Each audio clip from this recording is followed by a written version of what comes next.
Devaya, Om Bhagavate Vasudevaya, Namo Bhagavate Vasudevaya. So, Hare Krishna, dear devotees, thank you for joining us today, and I'd like to seek your good wishes and your blessings so that we can conclude the fourth canto today. The overview we are looking at the last three chapters, hopefully today. And we'd like to seek the blessings of Guru Maharaj and Srila Prabhupada so that we can enter into the ocean of nectar of the Srimad Bhagavatam and please Shri Radha and Krishna. So let's start. This is a wonderful slok from the 29th chapter, 71st verse. Shukti mucho patapeshu pranayana vigahatataha nehataham iti jnanam mrityu prajavairo api. When the living entity is in deep sleep, when he faints, when there is some great shock at account of severe loss, the time of death, or when the body temperature is very high, the movement of the life air is arrested. At that time of the living entity loses knowledge of identifying the body with the self. Excellent, thank you. So this is continuing. This is the last part actually of Narad Muni's talk with Prachina Barishat about the story of Puranjan, allegory story that he was giving. And he's now going to conclude that. King Prachina Barishat could not understand the meaning of the story, just like we were struggling somewhat as well. And so Narad explained the story in brief. Puranjan is a living entity like us who transmigrated into different bodies accompanied by the super soul who is his eternal friend. So that's the first four verses Narad Muni is explaining now. And then he's talking about all the other aspects, material consciousness, for example. Narad continued to explain the situation of the living entity in matter. So when we mix and associate with this material world, what happens to us? Influenced by material consciousness of I and mine, the soul entrapped in a body begins to enjoy and suffer through the senses. Because we start to misidentify ourselves with the body. So anything that happens to the body, we're thinking is happening to us, but it can't, because we are spirit soul. We are pure living entity. But at the moment, we are identifying with I and mine. Narad then described the significance of all the different features of the allegory of Puranjan and the city of 9 gates. Narad revealed further the extent of the allegory and its deep spiritual meaning. Thus, the path of pravritti, the process of using the senses, mind, intelligence for sense enjoyment in fruitive activities, was described. The other path is nivritti, which is the path going towards self-realization. Being engrossed in sense enjoyment, the living entity seated on the chariot of the body hankers to fulfill his false desire and runs after sense enjoyment, life after life. This is our problem. And this is why Narad Muni has given this story of Puranjan to this king to explain to him, this is what we're going through, what we're doing. How the body's lifespan is reduced by time and how it is attacked by old age and death are explained in terms of the story of Puranjan. Because he was enjoying. He had 1,100 sons, he had 100 daughters, he had countless number of grandsons, grandchildren who were plundering his wealth. Narad explains free will and how the modes work. The living entity within the body suffers many tribulations pertaining to providence, to other living entities, and to his own body and mind. So this is Adi Bhaudik, Adi Atmik, and Adi Devik. So difficulties that come to us by providence, Adi Devik, so floods, coronaviruses from other living entities, Adi Atmik, Adi Devik, Adi Atmik, and Adi Bhaudik. Adi Bhaudik is our own mind giving us difficulties, our own body. So these, everybody goes through these when we're connected with this material body and attached to it. Despite all the sufferings, the living entity is carried away by many plans due to his lust to enjoy the world. We can't understand that this world is full of suffering and we need to get out of this world and reattach ourselves with the Supreme Lord. But we are thinking, no, the next plan I make will make me happy eternally. But it's only temporary, if any happiness accrues anyway. Although he can choose eternal life, he prefers to live in a difficult life, trying to imitate God. Very interesting, Narad Muni's pastimes, explaining these pastimes. A variety of bodies, how the living entity experiences different circumstances and suffers due to the identification with the modes of nature is described graphically. The living entity is exactly like a dog who, overcome with hunger, goes from door to door for some food. According to his destination, he sometimes receives punishment and is driven out, and at other times receives a little food to eat. The living entity wanders upward and downward within the material world, sometimes as male, sometimes female, bird, animals. And this all depends on our consciousness. If our consciousness is that of an animal, we like to eat everything and anything that we see. That's the consciousness of a pig. So that's going to be possibly our next destination, because that's our consciousness. Material nature will give us a body that's going to suit our consciousness. But if our consciousness is that of a tree, we like to show our bodies off, like the Nalkuvera and Manigriva, then the next life could also be that of a tree, and we can stand naked for very long periods of time. No problem. So our consciousness determines our fate, as well as our karma, as well as our desires. But consciousness is key. If our consciousness is heading towards God consciousness, then we will get suitable arrangements made so that we become close to Krishna.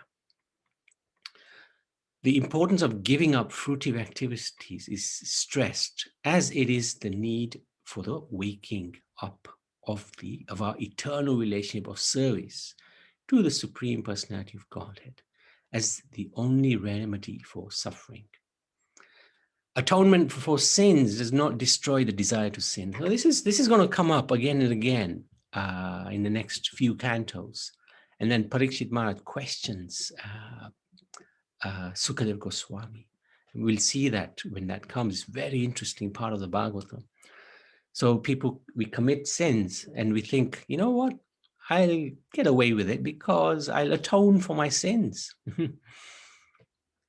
And maybe we'll get some relief from that atonement.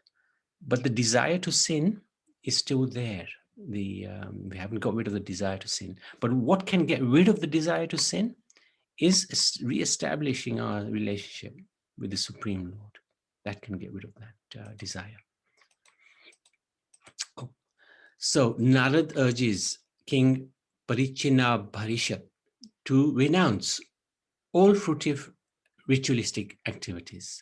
Devotional service to the Lord is the means of becoming free from all material activity, gaining real knowledge, and attaining the ultimate benefit of the Lord's shelter.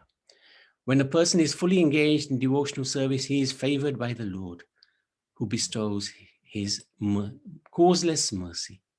And then he also gives another analogy, that of a deer. As a deer, along with his wife, peacefully eats grass, not seeing the tiger before him and the hunter behind him. So similarly, we, the living entities, enjoys a woman not seeing time before him and Yamraj behind him. Narad urges the king to give up family life and take full shelter of the Supreme Lord. Now his sons, Parichana Bharishat's sons, the Pachetas, were very liberated personalities. But the king was not. He was into fruitive ritualistic activities, sacrificing animals, etc. Narad came to him to give him spiritual guidance. Mental impressions. This is really nice part of the canto, the chapter. Parichana Bharishat, he asks, how is it possible that one suffers and enjoys for actions performed in the previous body? Very, very nice question. Narad Muni explains how mental impressions are carried by the subtle body into another gross body after death. Because we have two bodies, the gross body made up of earth, water, fire, air, ether. And we have a subtle body, mind, intelligence, and ego. That subtle body carries the soul into the next body. And that subtle body is always with us, the same subtle body, mind, intelligence, and egos. So impressions that are in the subtle body, they are also transferred into the next body. It is not possible for anything to appear in the mind which has not previously been experienced in different bodies. Therefore, simply by seeing the mental condition or consciousness of a person, one can understand his position in his previous life. Of course, that's not for us to judge. And we're not perfect, so we may not get it right. So best to leave the judging for Yamraj. We just carry on with our bhakti. The mind indicates the past and future bodies. So the mind is very important to control. Mind, that's where we can get our consciousness right. So today, whatever we're doing, it's, it has the influence of the mind and the past, past impressions from previous existences. And if our consciousness is to have this enjoying mood, which most people do have, then we have to try to purify that consciousness and make it Krishna conscious, slowly but surely. And tomorrow, what we're going to do, because hopefully today we'll finish the Bhagavatam, we're going to look at 10 key things that we need to do in our devotional practice to improve our consciousness. So hopefully that'll be interesting.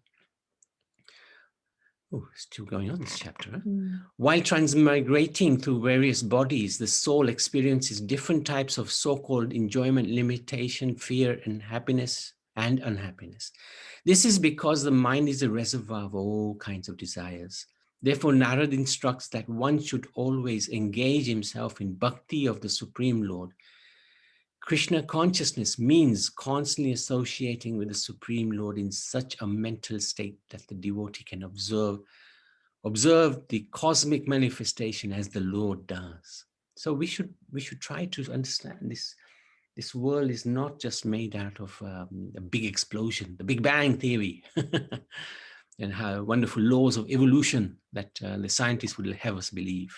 But actually, there's a cosmic manifestation which has been created by the Lord.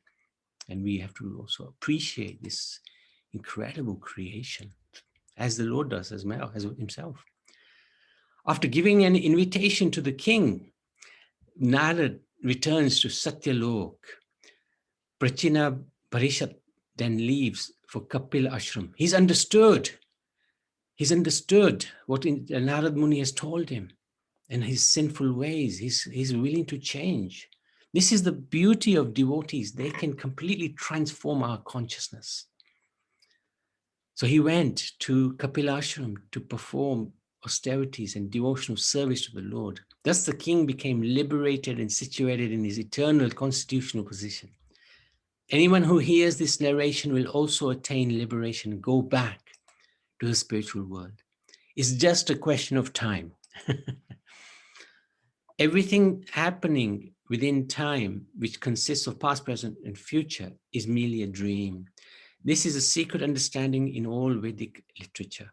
One who has the good fortune to gain human birth should not live like an animal, engaged to simply maintain his body. One must give up the material dream of the worldly, bodily concept of life and gain his permanent spiritual identity. One who is Krishna conscious and merciful to others can immediately gain this liberation. So we're on the path. Let's stick to this path and leave our animalistic desires behind and continue with our devotional sentiments and try to release ourselves from our material consciousness and gain our spiritual consciousness. Any questions, please? That's the end of chapter 29. Incredible. Excuse me, Prabhuji. Yes, Rianch? What is that, Prabhuji, verses 29, 1A and 1B? Yeah, a good question, actually. I'm not sure. But that's the way it's been arranged somehow. Do you know it? I think Yeah, I'm not sure. This is how it appears. I was actually going to look at that. Hare Krishna, Yes. Hare Krishna, everyone. I was thinking that too. Rianch asked before me, that's okay. I was just thinking maybe this text has been written first and then it's repeated here. No, it's not. It's not. No. Okay. Prabhuji, It is mentioned in the, while reading this, coming to the last, that these verses were later added, but I think there's something which follows verse 45 and something which follows another verse. Okay, thank you. Wait, Yes. It is written. It is written in the towards the before we start this. It is written in the chapter 29. very good. Yeah. Thank you for Okay. sharing that. So It is written definitely, and I think one is has to be read. They have been added later, but they have to be read before after certain chapters. I think it's 45. Other I don't remember. But this chapter has been such an eye opener, Prabhuji. It is incredible chapter. It's incredible. You just think that what we are here for, what we are doing. We are in your 60s, 70s, and we haven't done anything in our life. And then we read this chapter, and then it is what is this? We have to control the mind. Yeah. That is the most important message. The mind and the subtle body is something which we have to control. Yeah. Because that is one which is going to come with us all the time. And one reason for developing into or evolving into Krishna consciousness is sort of purify our mind and intelligence, mind mainly. So I read quite a few purports of this chapter, and it was such an eye-opener. My goodness. You're an inspiration. It's amazing chapter. Amazing chapter. Yeah, no, thank you so much. And I know you messaged me saying, hey, I'm not going to be able to finish all the chapters today, but it's so nice that you're reading the purports as well. This is what I did manage to read because I was working today. I did work today. I was asked to do something extra. I'm working tomorrow as well. I thought I wouldn't be able to read, but I did manage to read it. But I think last 1.5 chapters, I just had to go through it. But I spent quite a lot of time on this chapter. But I think it should be this Srimad Bhagavatam is growing on me now. So I think it gives us so much information that we have to read certain purports. We have to read. There's no doubt about it. We just can't go through read the translation, but we have to read the purports. That's when it's taking time. When you say things like this makes us feel so happy because the whole purpose of going through Bhagavatam is exactly what you've just said. Exactly what you've just said. So thank you so much, Nanima. Thank you, Prabhuji. Thank you, Jayanti, for supporting Nabi Prabhu, both of you. Now I've got more ideas for my class on soul and reincarnation. This is what I was looking for. So thank you so much. Nice. Thank you. Yeah, well done. Good. Thank you. Yes, Rian. These are not material stories, very spiritual. Good boy. So let's move into chapter 30. And excuse me, Prabhuji. After our session will end, can I tell one story? Maybe. Let's see when we finish, okay? Thank you. Actually, I tell you what, you can tell the story tomorrow. We've got a little bit more time tomorrow, okay? I have to leave today at 4:30, so we have to finish this. Yeah, okay. So, Story. Shri Bhagwan Vacha Varam Vrinidvam Badram Yo Yuyame Nirpanandana Shohadena Patak Dharmas Tustoham Surdena Vaha. The Supreme Personality of Godhead said, "My dear sons of the King, I am very much pleased by the friendly relationships among you.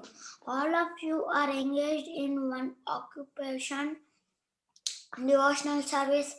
I am so pleased with your mutual friendship that I wish you all good fortune. Now you may ask a benediction of me." wonderful. So this is incredible.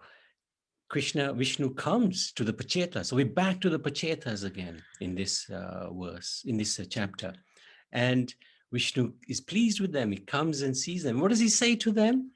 I'm so pleased of the friendly relation. Not that you've worshipped me nicely and nice prayers and thank you for meditating for 10,000 years. He said, no, I'm really happy of the friendly relationships between all of you. So it shows how the Lord becomes happy with friendly, when there's friendship between devotees and other living entities. So something that to bear in mind, because this world is full of aggression and violence and so many horrible relationships, and we're sort of experiencing this at this time, and thinking, this is such wonderful instructions. So this chapter has got another phenomenal verse, which many devotees will know. Tulayam lave napi na swargam na punarbhavam Bhagavat Sangi sangasya Mrityanam Kim Utasisha. Even a moment's association with a pure devotee cannot be compared to being transferred to heavenly planets or even merging into the heavenly planets or even merging into the Brahman effulgence in complete liberation. While living entities who are destined to give up the body and die, association with pure devotees is the highest benediction. So this is, again, it comes up about association. Even a moment's lavinapi, just tulyan yama, small time spent with the devotee, pure devotee, cannot compare to being transferred to the heavenly planets, even merging with the Supreme Lord in his effulgence. So this is why devotee association is so important. Okay, let's talk about this. Vidur wanted to hear again about the Pachetas. So the title is The Activities of the Pachetas of this chapter. He wanted to hear what happened to them. He was inquisitive. After undergoing austerities in the water and chanting the praises given by Lord Shiva, the Pachetas are able to satisfy the Lord. At the end of 10,000 years, Lord Vishnu, surrounded by sages and demigods, appear before them with 8 arms on his carrier, Garud, who glorifies him with Vedic hymns by flapping his wings. So when he's flapping his wings, the Yajur Ved is being sung. He's accompanied by the Devatas and the sages, and the Pachetas are in the water. They're doing tapasya. They've pleased him. He's come to give him darshan, and he's got 8 arms. Extraordinary form of the Lord that's come to give mercy to the Pachetas. Being pleased with the Pachetas' devotional service and mutual friendship. And this is something that's written. Those who remember the Pachetas every evening of every day will become friendly with their brothers and with all other living entities. This is a nice practice. remembering the prachetas, the 10 prachetas, every evening of every day. It doesn't have to take long, 5 seconds, 10 seconds. Something that we can put into our lives on a daily practice, just before going to sleep. The Lord blessed them to enjoy all the facilities of this world as well as the heavenly world for 1 million years. It's a long time. After this, they would engage in pure devotional service, go back to Godhead. Engage in devotional service, devotees feel ever increasingly fresh and new in their activities due to the influence of the super soul in the heart. So we often get this, we come and do arti every single day, day upon day upon day, but it doesn't get boring. Why?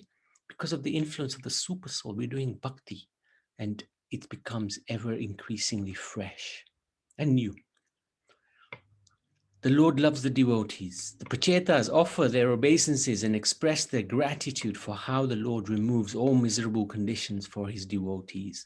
They appreciate how the Lord knows everything about the living entity, including all his desires.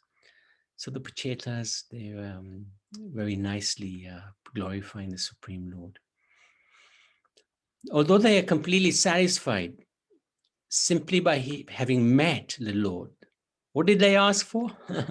Prachetas pray they may associate life after life with those who are engaged in discussing the Lord's pastimes. Interesting. They could have said, can we just have your association life after life? He was right in front of them, Lord Vishnu. But what did they ask for?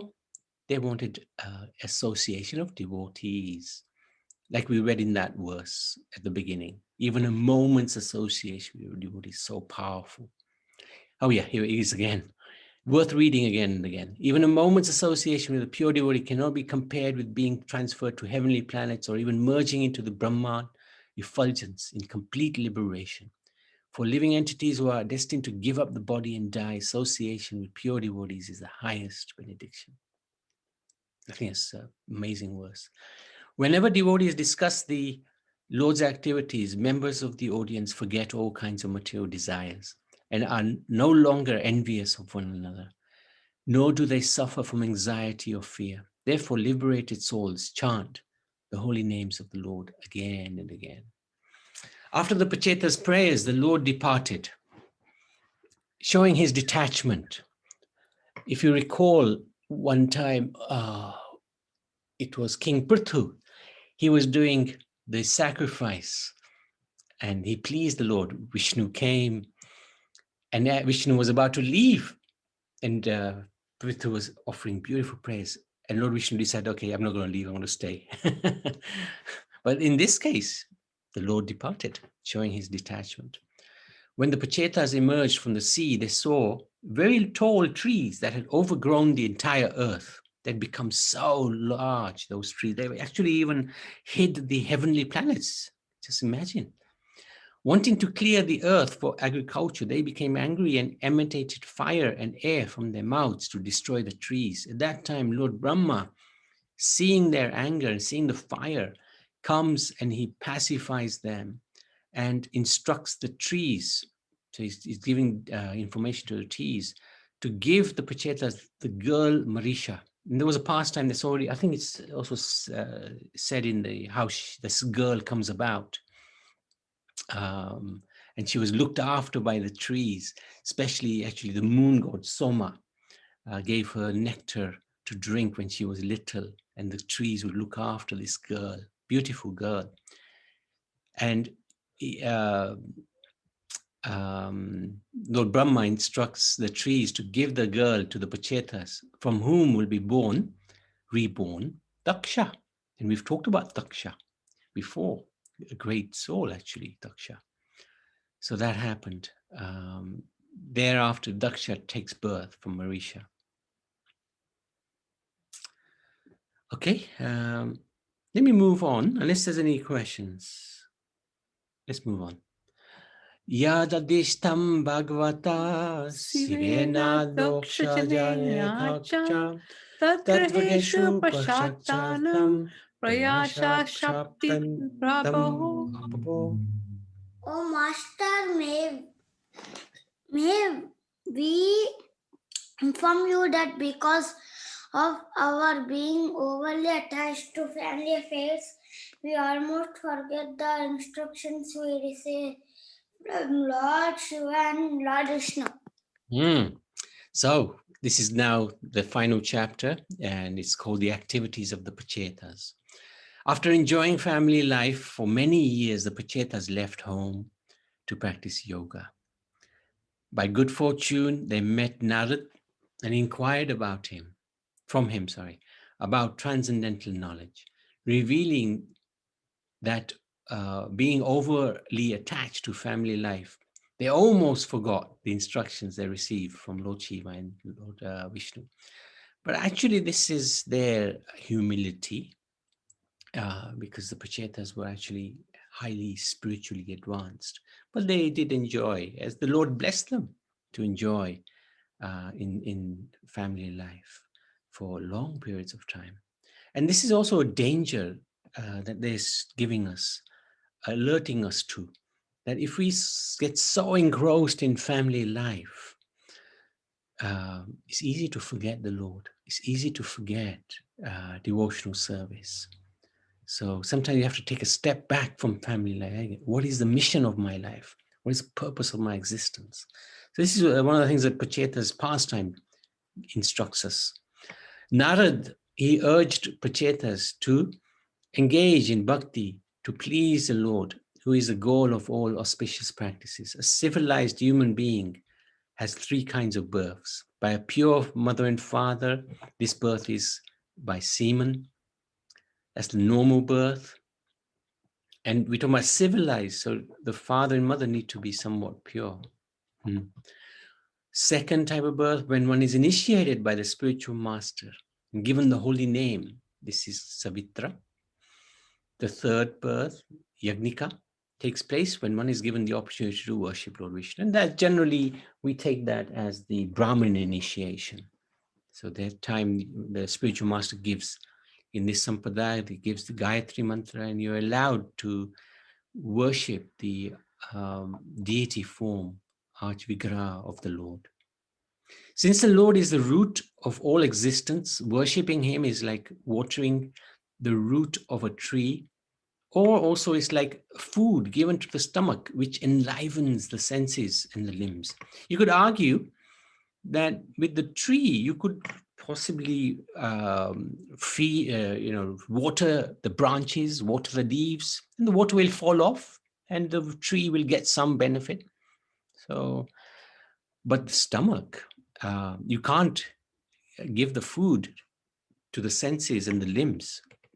It will not enliven those senses and limbs. But if you give the food to the stomach, that will automatically enliven the whole body.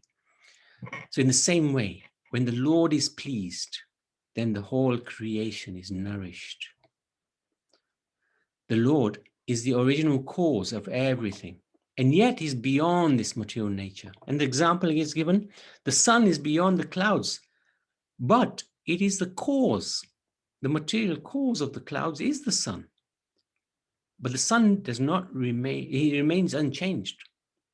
Doesn't change. Similarly, the Lord, though beyond the gunas, he's the cause of those gunas and is the cause of the universe, but he always remains unchanged. Very nice example. So, this is Narad Muni coming to greet the Pachetas. Devotees control the Lord. By showing mercy to all living entities, being satisfied and controlling the senses, one can quickly satisfy the Lord. So this is Narad Muni continuing with his explanation to the Pachetas. When the devotees always think of him and pray feelingly, the Lord becomes controlled and does not leave them for a second. If we're chanting just for the sake of chanting, without any feeling, then we're not going to get any benefit. But we're doing the same thing, we're chanting, let's just do it with feeling. We're going to chant anyway, right? Because that's the process in this age of Kali Yuga. So instead of chanting without any feeling, let's chant with feeling. Makes such a big difference. After hearing from Narad, the Pachetas followed his instructions and attained the ultimate perfection. Now, this is quite nice. This is verses 20 and 21. Oops. Let me just... So this is the intimacy between the Lord and his devotees. The devotees, they cleanse themselves of the three things: material desires, they're freed from material mental contamination. So we don't have any, well, we try not to have any desires. Mentally, we're fixed, constantly addressing the Lord very feelingly. If we do those things, what happens? The Lord is controlled by his devotee and he never leaves them. Very nice. And what's the Lord's reciprocation? He relishes the activities of the devotees because they don't have any material possessions. They only have him. Even somebody may be very wealthy, but to him, the possessions don't matter. There's no attachment. They're happy in possessing bhakti. And he doesn't accept the worship of the non-devotees who are puffed up with material education. They're thinking, I'm so clever and rich, aristocratic, I've got great relatives, and doing fruitive activities.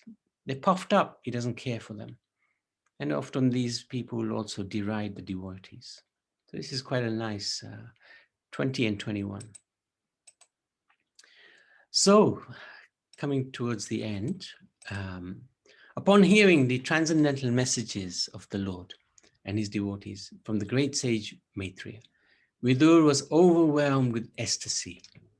And I'm feeling that, like especially Naniben and Induleka and Riyanch, there's a lot of ecstasy that you seem to be feeling.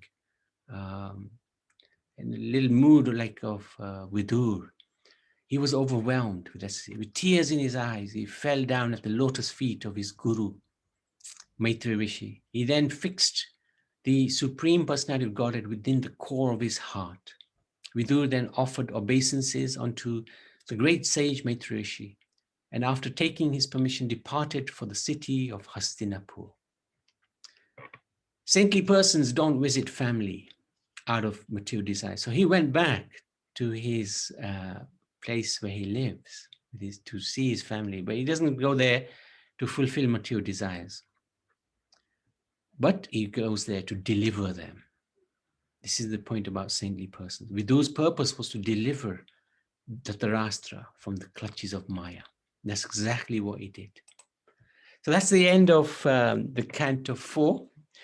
Srimad Bhagavatam ki jai, Canto 4 ki jai. Ki jai. Thank you for... All chapters ki jai. Thank you for being on this journey.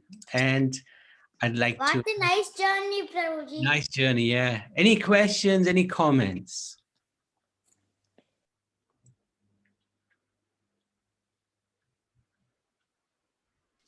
Haribol, Nabi. Hare Krishna. Haribol, Hare Krishna to everyone.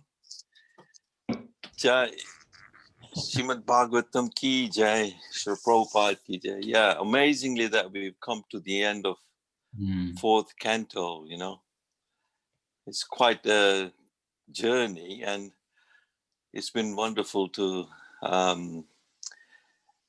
go through the lessons, instructions, and then the teachings and the stories and the songs, singing along with that, and especially comments of, and some stories by Riyanch as well, and Mataji, you know, that's, it's been wonderful, you know. Thank you very much. Yeah. Thank you. Thank you. Thank you for your blessings and your inspiration as well. So thank you. No, it's been eye-opening, some of the things, you know, in Srimad Bhagavatam.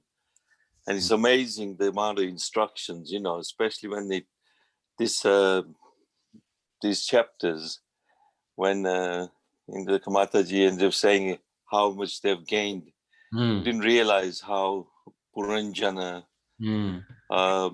becomes a woman in the next life, and then now when he comes, he instructs that this is what happens, you know, subtle bodies, and I mean, it's just mind-blowing. Yeah, but this is the process of self-realization, that you realize this, you know, this is the process of self-realization, And we come to that stage when we start to understand that, and then we can help other people as well and help ourselves. But we've got to help ourselves first. Good. Thank you. Thank you, Haribo. Yes, two things. One was that the Prachetas were so divine or sort of higher quality persons that they met Lord Vishnu, that Lord Shiva, Vishnu, and then Narad Muniji.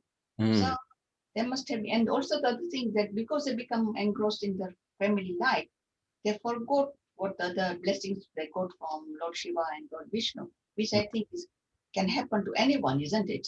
Yes. And second thing was that, I felt a little bit after, like what Vidur felt, that overwhelmed, and suddenly I felt that we should go out and preach that to people, family, friends, that control your mind. Mind is evil, and go into Krishna consciousness. What you just was thinking like that, how to do and what to do. Get a family meeting and tell them to get. I thought that no, that is not going to happen. So forget about it. But for a moment, you feel like that after reading this chapter. Wonderful. Thank you for everybody with the Devotees Association, Mataji, Prabhuji, other Prabhuji, what's his name? Sorry, I forgot. From Madhusudan Prabhuji. Everybody's and sort of felt such a part in sort of uplifting basically me when I didn't know anything about Srimad Bhagavatam. So grateful to you. Thank you. And actually, that desire is a good desire. How can I help, especially family members? Because, we have some affliction for them. Yes. And because of what's in your heart, and the super soul is in the heart, you can make a difference to them. And the best way is like you have done, is give them the scriptures. That's the best way. If you give them a Bhagavad Gita, give them a chant and be happy, hopefully one day they'll pick it up and read even a page, even a word of those books, and you can just completely transform the consciousness. Yes, my sisters are doing that. They have started into that. Yes. And Yes. they're also offering prasadam to the Krishna. So we are all doing it. We are all in the same boat with the three sisters. So that's something which is very positive. Yes. Coming out of this. Probably I may have to go. So I'm not. Thank you so much. Okay. Thank you so much. Thank you, Naniman. Tomorrow. Thank you. Induleka Maji. Hare Krishna, Prabhuji. Hare Krishna. I don't have words to say. I just want to thank everybody. I would tell Naniben to one thing that we can surely do every day. Just pray to Krishna that he pulls everyone to his lotus feet and give everyone this chance to understand him, because it's very difficult to understand the Lord. But as and when we are going through this Srimad Bhagavatam, by your mercy and by everybody's association, we are learning more and more. So thank you. Thank you. Thank you. Thank you so much. Thank you for participating so nicely as well. It's amazing, actually. Anybody else? Any questions? Any comments? Aruna, how are you finding it? Or Kamakshi? Haribol, yes, it's a learning curve for me. You might say, I've been in Krishna conscious for so many years, but I was not that actively involved. So I find it that, yes, like Naniben, I should have done this many years ago. And her point was saying about how to get the family. I think sometimes family is the last ones to introduce, because they're difficult to get them to understand, because it's just difficult. Yeah, so I'm enjoying, and I have to make more effort to read. Thank you. Haribo. Thank you for sharing. Hare Krishna, I agree. My point of view is exactly same as Naniben. Like yesterday, I read quite a bit, and then I just didn't want to put it down. So all day, I'm trying to catch up.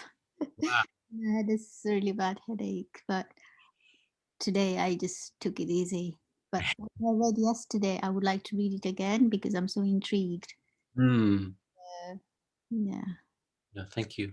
Thank you for... A lot of learning. Amazing. It's nice to have you on our journey, you know. Thank you. I'm enjoying it. When we see you join the call, we feel, Aruna. It's nice. 3:30, I would never miss it. Even if I got my AirPods and I'm doing other stuff that I need to do in between. Sure. I'm listening. Yes, always Thank you so much. taking part in it. Thank you. Hare Krishna. Hare Krishna. Thank you so much. Okay, we can conclude and let's go to Karuna. Are you there?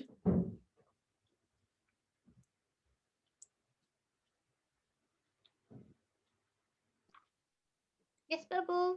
Good. So you enjoying the Bhagavatam? Yes, Prabhu, thank you very much. Are you? Now I realize the time I've been wasting not reading the Srimad Bhagavatam so much. It's so wonderful pastimes over there. Yes. No, we're very fortunate. I must admit, we're very, very fortunate. Oh, hang on. We've forgotten the lessons. Yeah, no, you've read the Bhagavatam before, right? Not so deeply, only few chapters. Oh, really? Okay, good. In that case, this is a good journey. Very good. Very good. Yeah. Thank you very much, Prabhu. No, thank you. Thank you for inspiring us. And thank you for all the songs that you sing, you know, amazing. Today's one was very relevant. I'm going to send this to Sagar Maharaj. I was talking to him today. So I'm going to send it to him because it's very relevant. He'll be very pleased. So actually, Indulekha Maaji, sorry, I forgot about the lessons and the instructions. So please go through those. Huh? Okay, Hare Krishna. Grantaraj Srimad Bhagavatam ki jai. Lessons from Canto 4, Chapter 1. Whenever we make a promise, we must fulfill it so that peace and harmony can reign in our life as it is a long-lasting value. Chapter 2. We must never judge a person by their appearance as it may be misleading. We must always consider that there is a spirit soul inside their body. Chapter 3. When one becomes proud of their possessions and position, they become blind spiritually and they cannot discriminate positively. Thus, they tend to offend others. Chapter 4.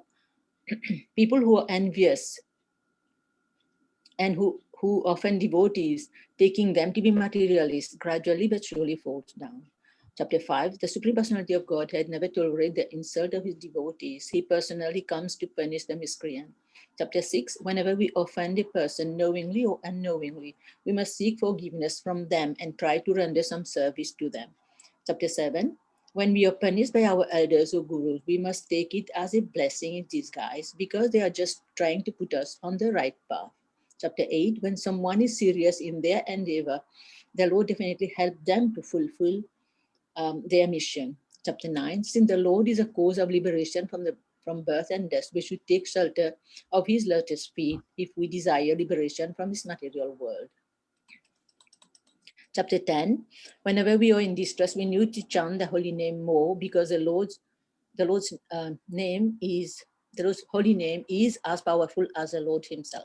Chapter 11, forgiveness is taught here. Whenever something bad happens to us, we must not blame others. We should know that it has been predestined by our previous activities. Chapter 12, if we ever get an opportunity to choose between material and spiritual gains, we should opt for the spiritual one as it helps us toward liberation. Chapter 13, when one gets the knowledge that everything rests in the super soul, who is present in everyone's heart, then one becomes equipoised. Chapter 14, one who lives life according to religious principles is sure to attain the heavenly planet where there are no miseries but only happiness. Chapter 15, one should not accept praise even if they are talented because they might become proud, which could be the cause of their downfall. Chapter 16, we should learn about tolerance from Mother Earth. Even though she is trampled upon by man and animals, she still produces foodstuff for all. Chapter 17, if someone doesn't fulfill their prescribed duties, they commit offenses. Thus, they are punishable by nature's law. Chapter 18, to have proper subsistence in life, we need to have plan arrangement. So that can you read that bit, please? So that everyone is satisfied. Thank you. Chapter 20, When one has full control of the mind and senses, they are not disturbed by the temporary distress and happiness. Instead, they execute their prescribed duties sincerely. Chapter 21, we should be eager to hear about the pious activities of great personalities because they are very auspicious and can inspire us. Chapter 22, it is very difficult to overcome material desires because they are very powerful and they always allure us. It is better to take shelter of devotees. Chapter 23, to be able to transcend all doubts, we need to get perfect knowledge, which can free us from the clutches of false ego and from the material conceptions of life.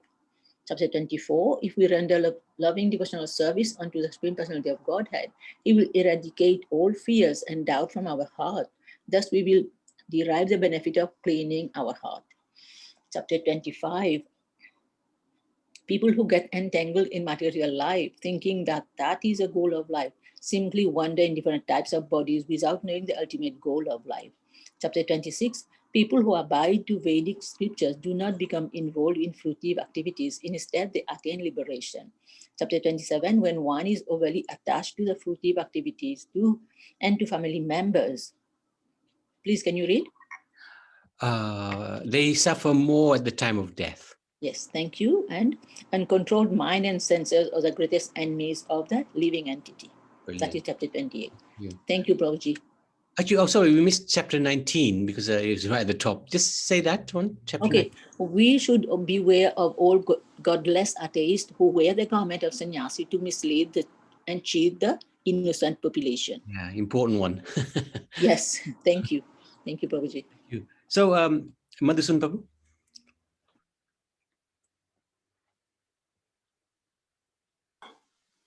Hare Krishna, Haribo. Hare Krishna. Okay. Okay, let me. So, but the conclusion is that this is from the purport. So obviously, Prabhupada is explaining, the conclusion is that the mind is the storehouse of our past desires, and we have this present body due to our past desires. Similarly, whatever we desire in this present body will be expressed in a future body. Thus, the mind is the source of different kinds of bodies. If the mind is purified by Krishna consciousness, one will naturally, in the future, get a body that is spiritual and full of Krishna consciousness. Such a body is our original form, as Sri Chaitanya Mahaprabhu confirms, Jivera Swarupa Hare Krishnera Nitya Dasa. So Srila Prabhupada comments in this purport when the Prachetas offered prayers to the Lord. One who offers prayers to the Lord to fulfill his different desires must know that the highest perfectional fulfillment of desire is to go back home, back to Godhead. So as you said, desires in the mind, and we get different types of body. So the best desire, the perfect desire we can have is that we want to go back home, back to Godhead. And those who remember the activities of the Prachetas, the sons of the Krimpachina Bharisat, will be delivered and blessed. So that's quite important instructions for us. There's so many, even Vidura is taking these instructions on board, and Maitra is explaining, and Narad Muni is explaining. So chapter 31 then, Narad Muni appears before the Prachetas. They tell him that they almost forgot the instructions given by Lord Shiva and Lord Vishnu. They missed that due to being engrossed in the family affairs. So upon their request, Narad Muni instructs them on the path of devotional service to the Supreme Lord. So they almost forgot that, they were involved in family life, and they had done that many tapasya. They had sung Lord Shiva's Rudra Geet and meditated upon the Supreme Lord and the presence of the Supreme Lord in front of them. But still, sometimes you can get deviated, and taken over. So in this particular verse, Narad Muni instructs them that the transcendental practices that do not ultimately help one realize the Supreme Personality of Godhead are useless. Be they mystic yoga practices, the analytical study of the matter, severe austerities, the acceptance of sannyas, or the study of Vedic literatures. All these may be very important aspects of spiritual advancement, but unless one understands the Supreme Personality of Godhead, Hari, all these processes are useless.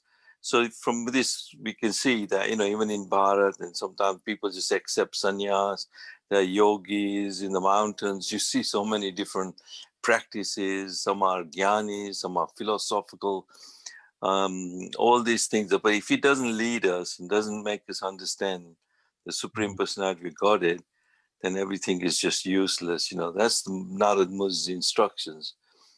And now, Vidura has taken these instructions on board. He's overwhelmed with ecstasy, and this is all process of self-realization. So we've come to this stage in our journey as well, which is amazing, actually. And for us to, I mean, we're at the ripe old age of studied these sort of things before, but still it doesn't, like say, we can still get deviated. And so we should keep this all in the forefront and keep on studying the lives of so many great devotees. Prachetas were great devotees. Prachina Barista, he was his father, he was liberated. But until they came to the point of coming across Narad Muni again, he's the one who does amazing things, Narad Muni. And just like that, Prabhupada is also in line with Narad Muni. So we're fortunate to carry on this journey. Thank you very much. Thank you. Good instructions. Thank you so much. So, Indulekha Maji, let me just stop the recording.